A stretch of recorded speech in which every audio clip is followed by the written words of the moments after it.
Hey, my name's Kyle, and if you're looking for a fantastic boat project, you found one. We're building a custom console here. You're going to want to see this episode. Lots of fab work. We're looking into electronics for this beauty. We're going to move along in this project. Make sure you stay tuned. Let's catch you up here. We bought a boat. We put it on a trailer. We slapped 100 horsepower Honda, brand new on there. And since then, we've been cutting and welding and cutting and welding, all sorts of fab work to bring our plan, our design, our dream to life. And then we're getting there. Right at the end of the last episode you saw, we laid a roof on. Just laid it on, not solid in place, but here we have it. And this is where we're starting off this video now, and I've been busy, so you're going to get to see a lot of fun work today. So let's get to work. The first thing we're going to do now is to put a dash in this console. We don't have one yet, and this is really going to sturdy up the console. Right now it's still a little wobbly, but you can see the dash that I have laid in here, and I'm throwing that in with some TIG. In case you're wondering, we've got 1/8 and 3/16 plate used on this console, so nothing super heavy. I'm trying to keep the weight as low as possible. We're using 3/16 for the windshield panel and the dash panel.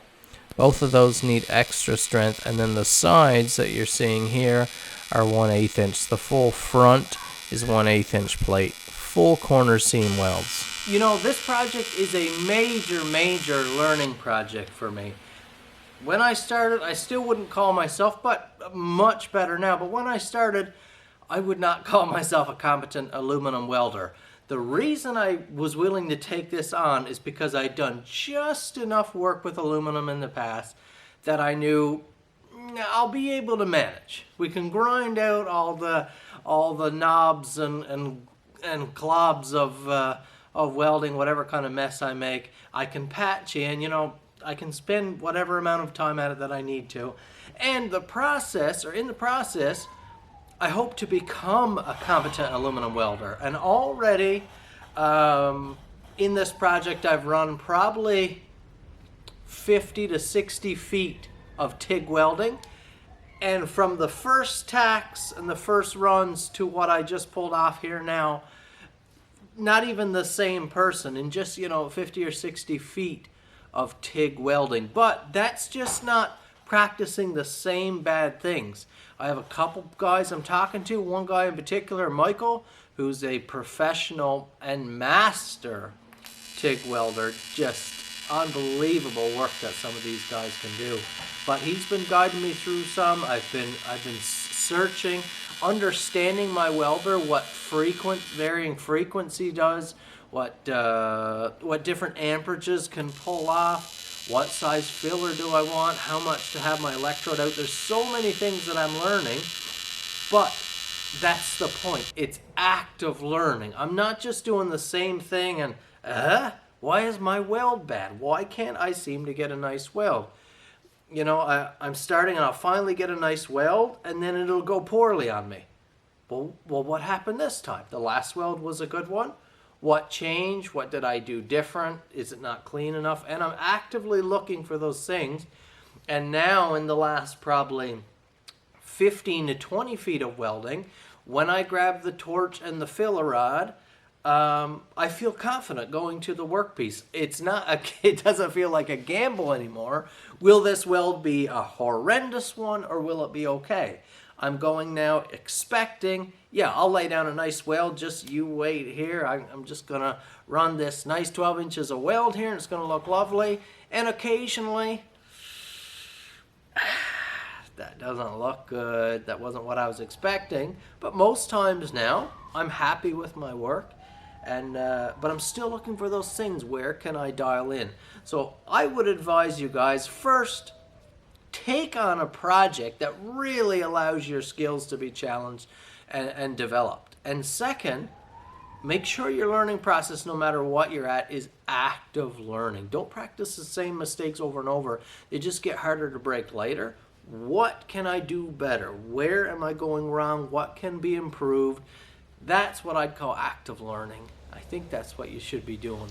All right, guys, I got a bit of a confession to make here. First off, I've gone ahead for the first time in this project and did a little bit without you. I had some time here at the shop to do some work, and I realized I had my camera and SD cards and everything left home, and I couldn't waste the time, so I had to charge on. So basically all I did without you is I attached the roof to the console, and I put in 2 ribs there in the roof just to straighten everything out, to firm everything up, and that's about it. I've got a couple more runs of weld there to run today. Clean it up, we'll flip it up, and the roof should be mostly done. I said I had a couple confessions. The other confession, Michael, buddy, I'm sorry, but I have busted out the spool gun. I did some spool gun runs. I was really struggling getting in around here with the TIG. I was just killing myself trying to get my body in there. I couldn't reach, and I'm trying to fill in angle iron, so it's such a small angle, you know, and it was just driving me crazy. And I said, I gotta see if I can get this spool gun running, put a bit of time and set it up on the 140 MP. This is the multi-process, and I'm glad I did, because once I did that, all those tough to reach spots just really went together. Snip, snap, real nice, and they look okay. They're not bad. The welds are just fine. Nice, heavy fill welds. I will continue to use TIG on some of the more visible stuff, or anywhere I need to finesse or want to finesse a little bit. But is it cheating? I want to say I cheated a little bit with the spool gun, but it's not cheating. Hey, this project is going to take my skill level from here with aluminum to probably about right here with aluminum, you know? And so if I can blend the skills across both aluminum TIG as well as running the spool gun, I figure it's a win from this project. I'll be that much more competent at running the spool gun for kind of more quick and dirty work. Finesse with the TIG, you know, clean work. Nothing matches the cleanliness of TIG, of course. It's just the ability to clean with and to set your fill rate, that type of thing is just incredible. But lay those things out. Let's run a couple welds, see if we get a little bit further today with this project. The last weld to run here on the roof is this one in here, and I find that weld to be quite hard, the less than 90 degrees. It was really hard on the inside of the dash windshield up here on the inside. Really challenging, and I just don't want to fight with it with this. The spool gun, you know, we can step back. Something really cool about working here is that I have a fully adjustable work table. And that's luxury right there. That's luxury. Just going to give this a couple sweeps with the brush. Get the spool gun in. We'll fill this in, and do I want to put a couple supports up here underneath?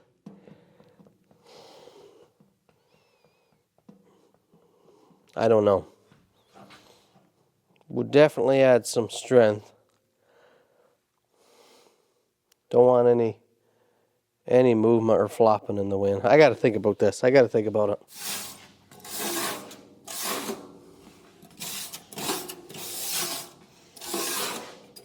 Before we get going here, guys, I'm just getting ready to put on my welding helmet, and I've got to mention it here. This is the Lincoln Electric 3350, the ADV series, and it is unbelievable. It's a pricey helmet, but in my opinion, absolutely worth it. I mean, this thing is just amazing. We'll cover it in a little bit, but I just wanted to give a shout out now as I just really put it to work on this project. Beautiful harness. It weighs nice. It's maybe a little bit heavier than a couple helmets, but with the features you have, and one of my favorite is this right here. Just an incredible feature to have, especially if you're in like the automotive trade. Oh man, to be able to have that up to an exhaust work, just an incredible thing.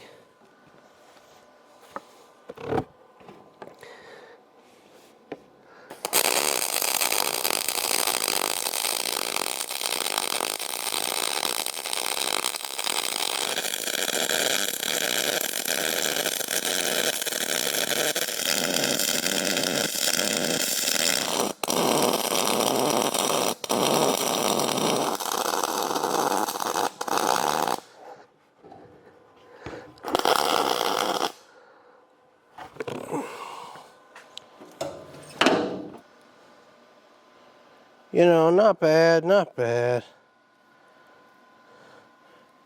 Definitely, you know, quite dirty compared to the TIG, but that's a nice solid weld there. I won't need to grind that out. A wire wheel it to clean it up, and we'll paint right over that.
So we have this fabulous console coming together. We have a roof mounted.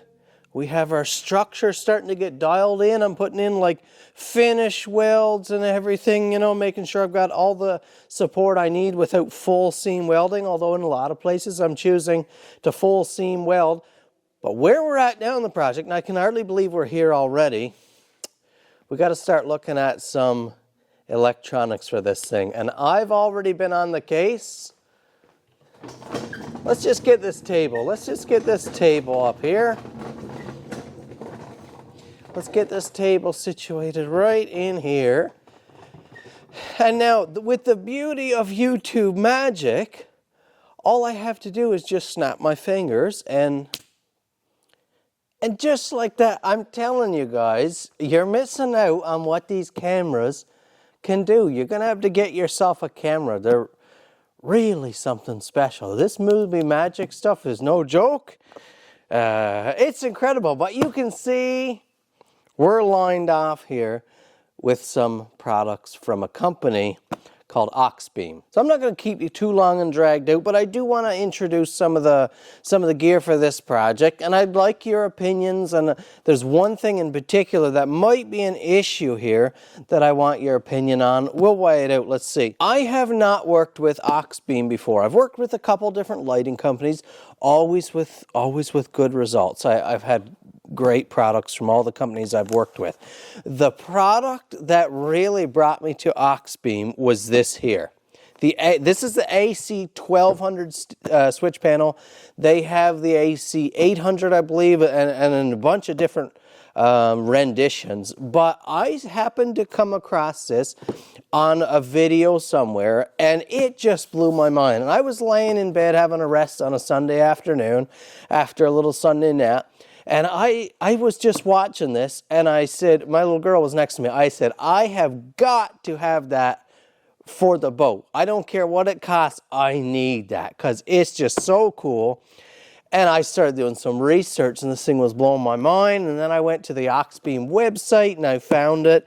And I was looking through their other product offerings, and I said, man, they've got some amazing stuff.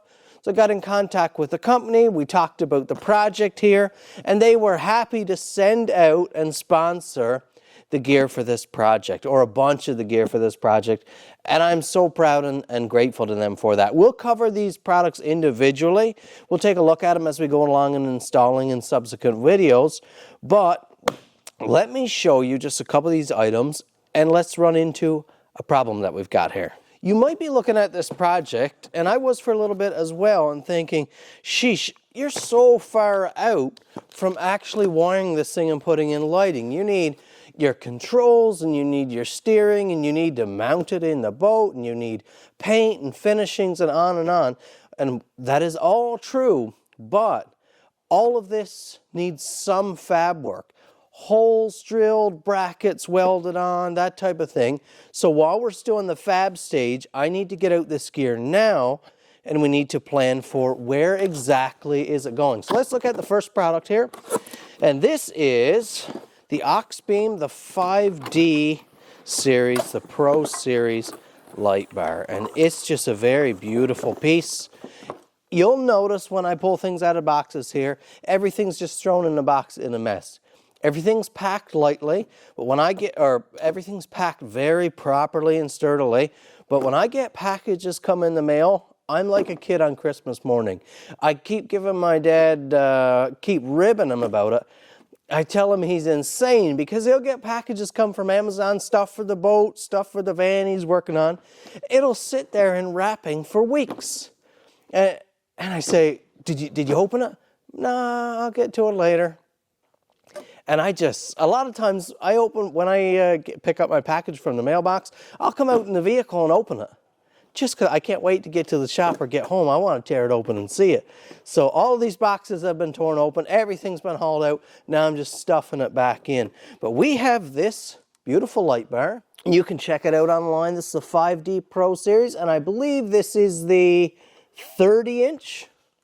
No, sorry, the 36-inch. And it's going up on our 48-inch wide roof.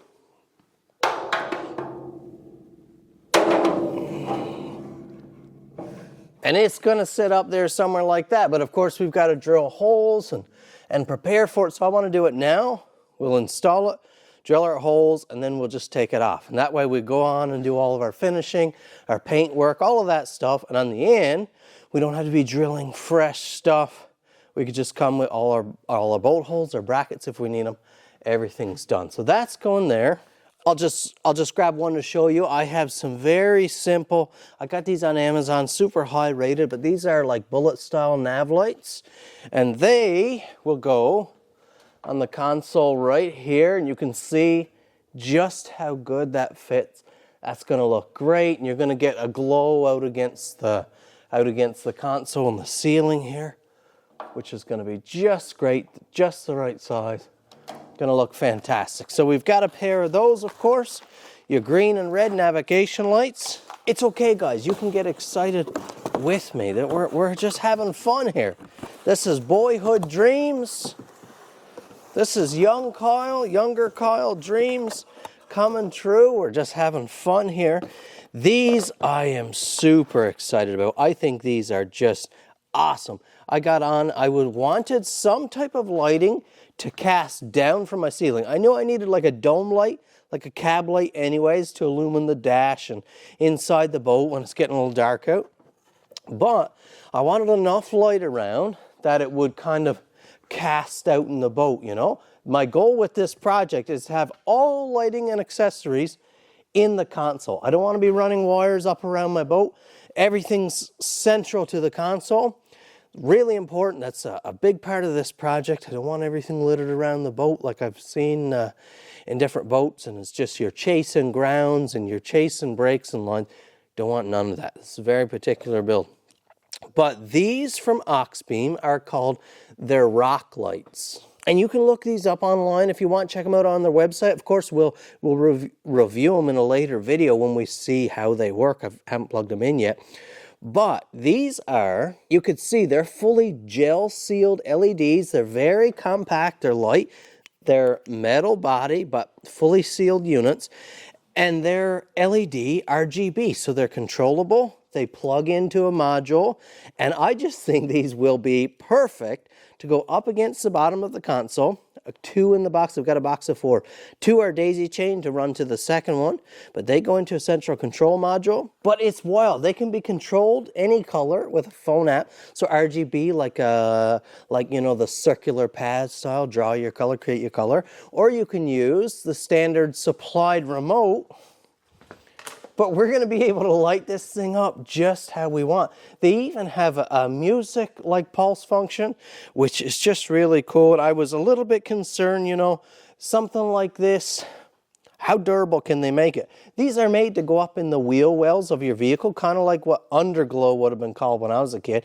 I don't know if that's a thing now or not. We're mapping out where these are going to go. You know, these are going up in the console, and you can dim them. You can have them super bright. We can cast a nice color, whether it be red or greens or blues out in the boat. I am really excited. You know, guys know that I like my lights and my gadgets and my trinkets.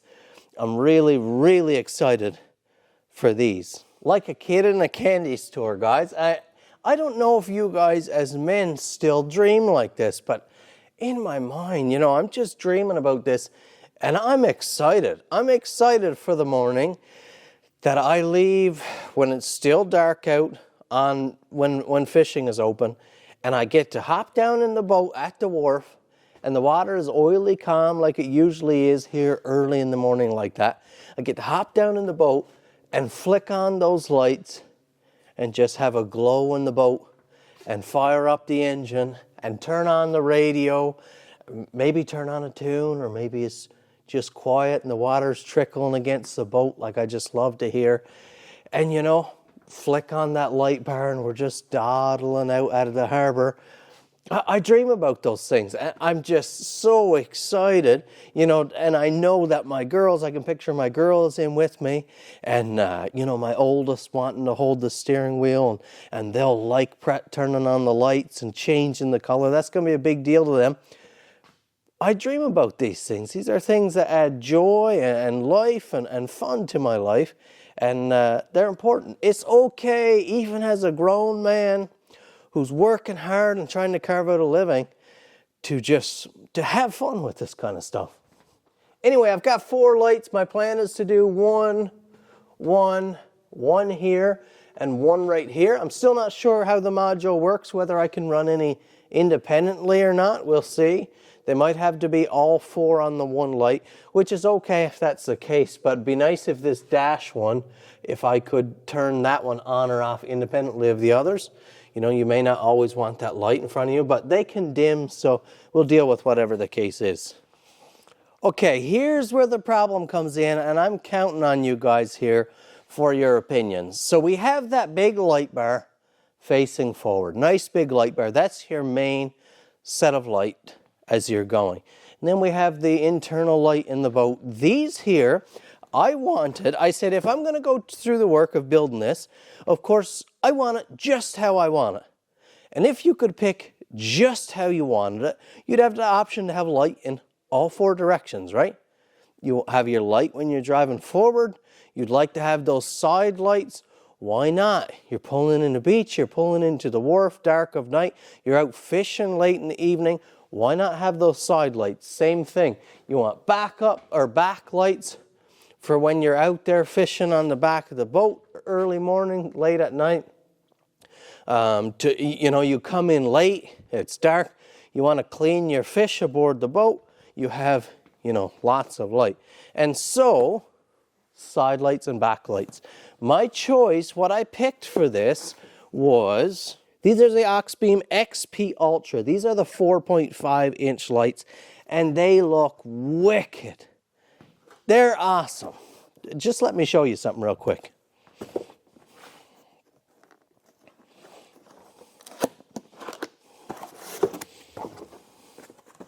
They're a big light. They're a substantial light. Now this is all aluminum body, stainless brackets. These are made so beautifully. This is a lens cover here. You can keep these on if you want the amber light, or you take them off for a clear lens. The plugs, the wiring harness, and everything for these are just beautiful. Sealed cases. I believe IP67, I think, on all of this stuff. But they're a big light, and this is my concern and what I need from you guys. So I have 2 pairs of these, and my plan was to do 1 out to each side and 2 to the rear. Are these lights too big for this project? So what I want to do, if I do them to the rear, They're going to go on the rear, in the center, with a slight outcast like that. Right over kind of the two corners of the boat. That's the plan. And then, of course, two others. The only way I could figure that it wouldn't look totally stupid, because I think right here, all by itself, it looks big and maybe silly. So I was thinking maybe if I put it kind of like this, side light, because it's so far ahead in the boat, maybe like this, so it's kind of beside or tied in with the light bar that's going to be up similar height. What do you guys think? Are these lights too big? I reached out to the company. I said, listen, I can't guarantee I'm going to be able to use the XP Ultra on this project.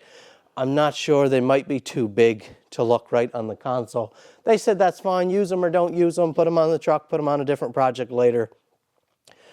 What is your guys' opinion? Can I use these lights at all on this console? And think right now you're looking at it not in the boat and with no gear, so they stand out that much more. But when you get, you know, a VHF antenna up 4 feet and you get lights around and you have maybe a radio here and just gear around, maybe some rocket launchers, like some rod holders somewhere, and it will change things. You know, I'm thinking it'll become more subtle, but what is your opinion? Are they too big for this project? I need your opinion in the comments. I'm talking myself back and forth. Dad is not totally sold one way or the other. He's here, so I'm asking his opinions. What do you guys think? Is it a problem? Can we use them? What do we do? What do we do? Let's move on now. But please, please, please weigh in. We'll use the power of crowdsourcing here.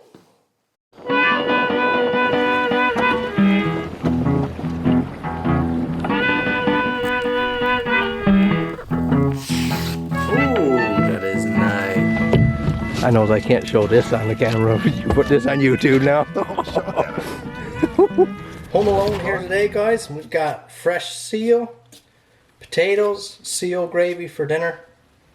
Might as well be home alone because I'm the only one in the household here that'll eat it. Have a look at how this meal came to be. Although I can't show you too much because it's kind of a hot button topic. You can imagine some of the hatred that I still might probably get, but I'll show you guys because I know there's a lot of you that would really love to see some beautiful footage.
Let's get a small onion in there, that pot boiling too with the potatoes, a little bit extra flavor.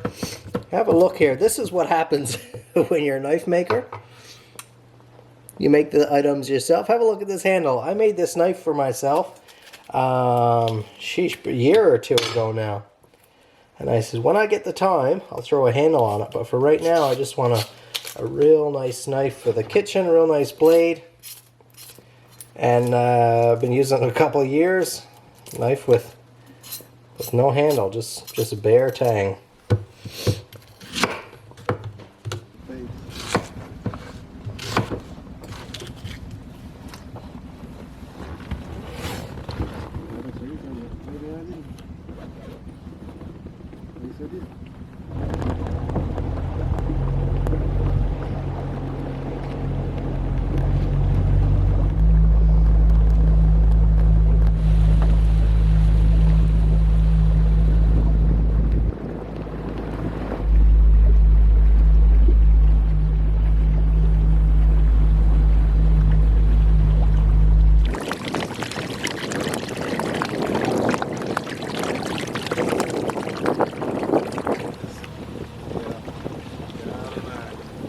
While my potatoes are boiling down there, let's take out the few vegetable scraps to the hens. They're out free roaming today. They're a little, got one in nest in there now. I'll bring you a bit of seal I want to say. Bring you out a bit of seal. Don't you go snatching.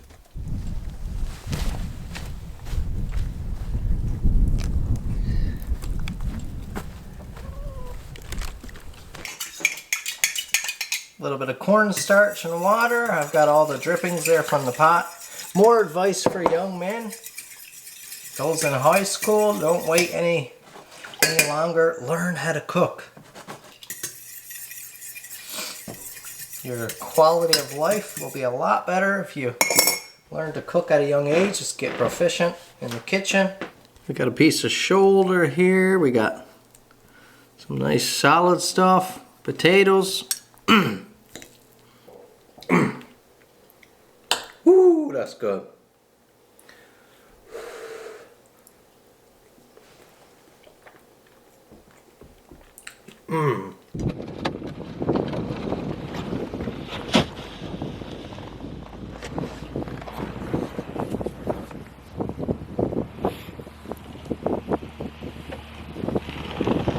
Beef there, eh?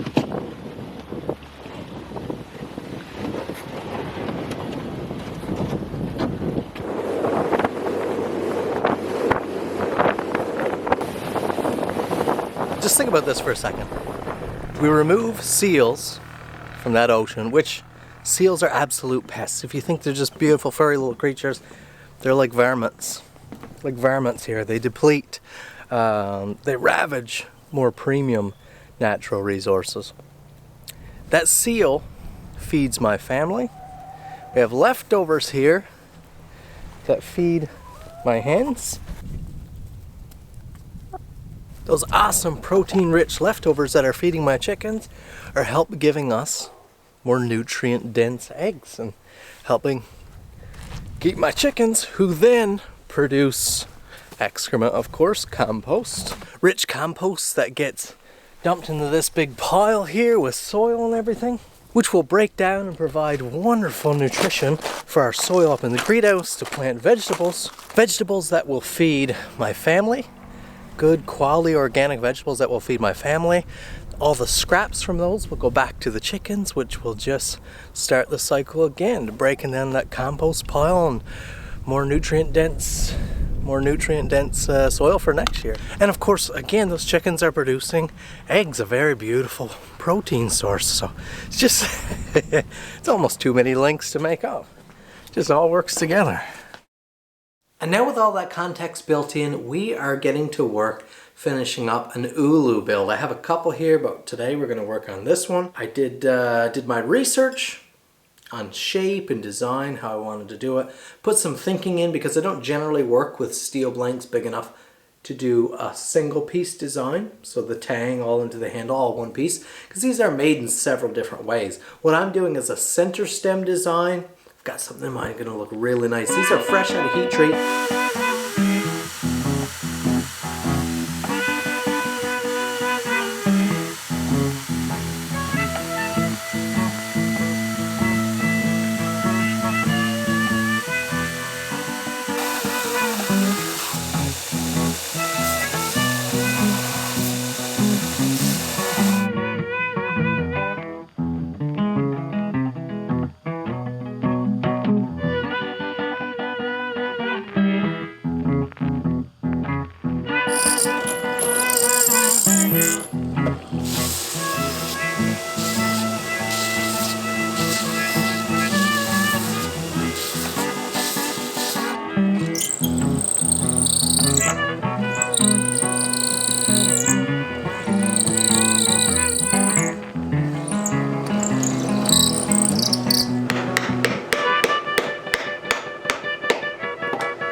Oh, we're at the final stages. I should mention here that this is meant to be, my brother is who I'm building this for, and he asked for basically a rough and dirty user.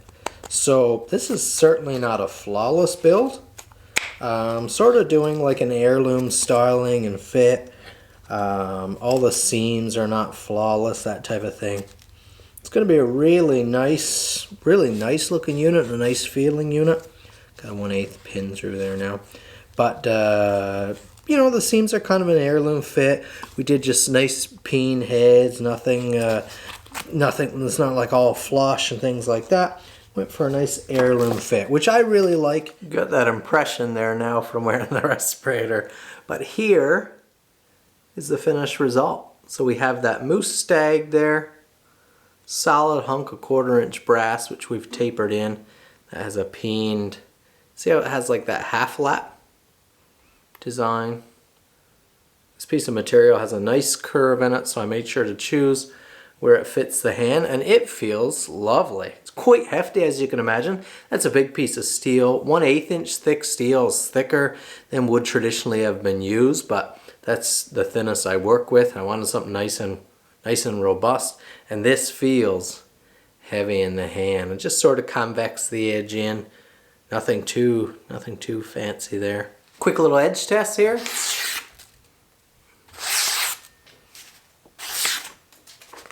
You see that?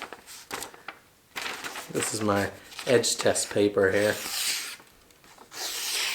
Ooh, that is nice. You see that? These are very tricky to grind actually, because with a knife you can hold on to the handle and grind the blade. Here you're holding all fresh sharp blades, so you have to be quite careful. If you enjoyed this video, make sure you hit that like button. I'd really appreciate it. Leave me a comment down below. Is there anything else you'd like to see me make? Subscribe if it's your first time here. And again, make sure to leave me a comment, because I truly love reading your guys' comments.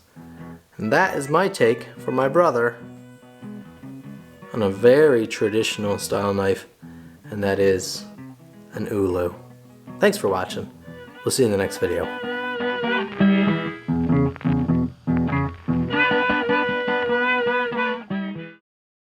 Okay, let me introduce you to the kit that started it all, and this is the AC 1200 switch panel.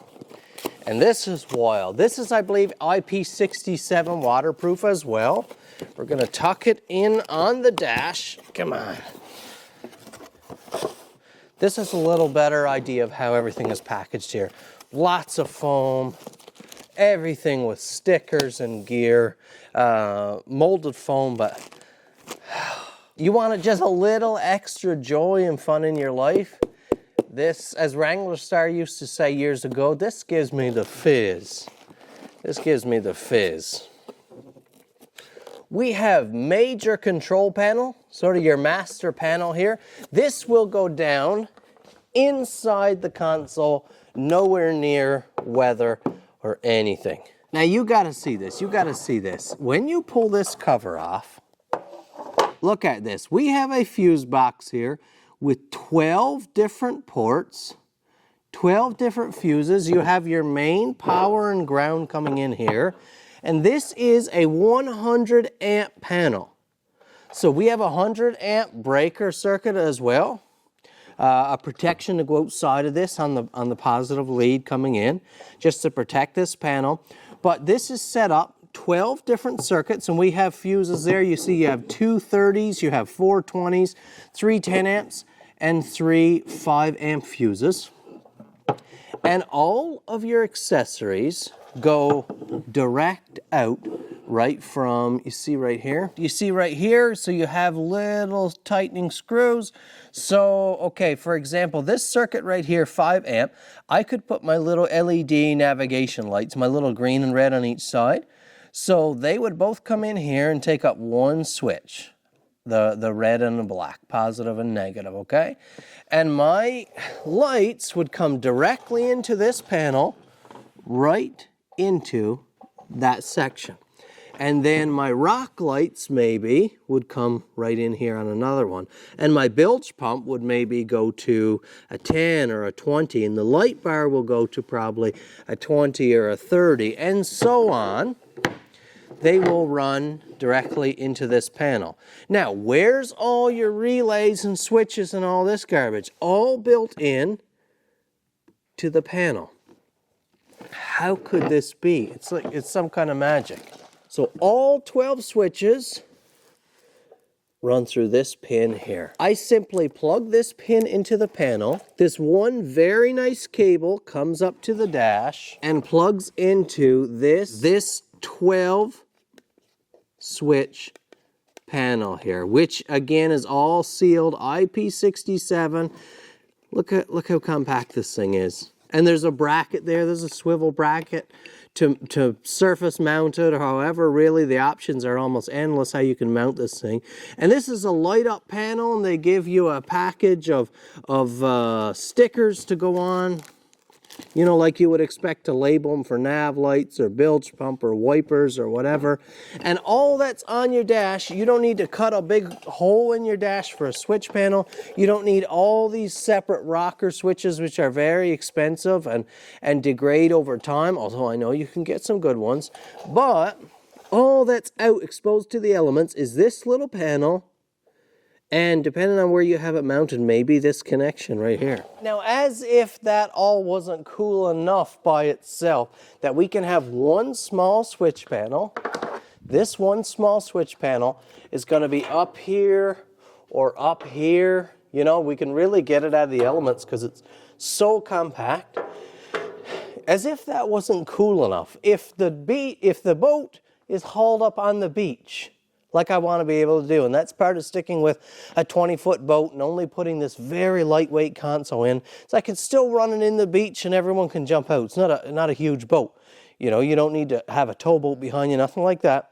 If you're in on the beach and you're having a campfire and it's dark and you want to turn on the light pods, you can do that with this remote. This is, again, I think IP67.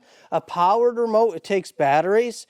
You can have this in your pocket and you can turn on your radio and you can turn on your bilge pump. You can turn on your lights all from shore or up on the wharf or whatever. Just hit the button. You've got your switches numbered 1 through 12, so you'd have to remember that, of course.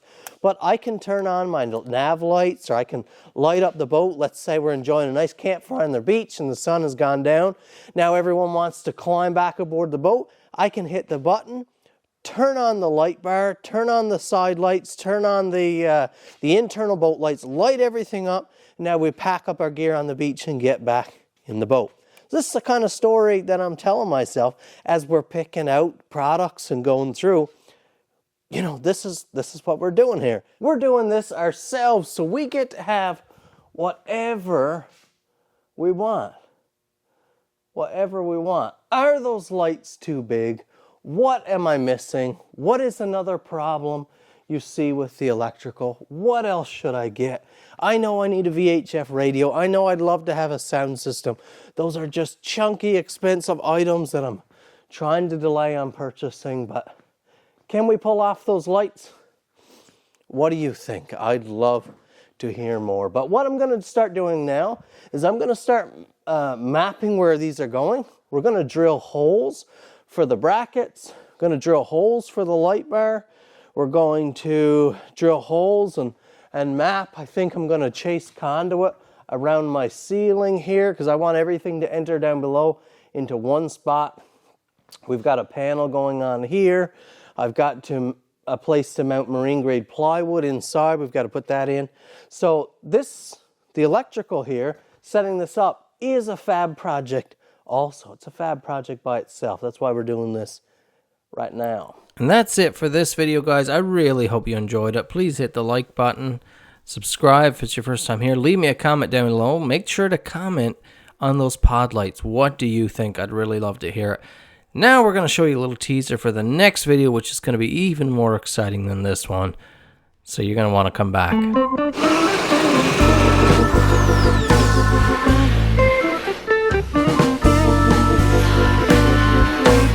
It's hard to believe we're at this part of the project right now. You're in here with all your alarms. This has your full control.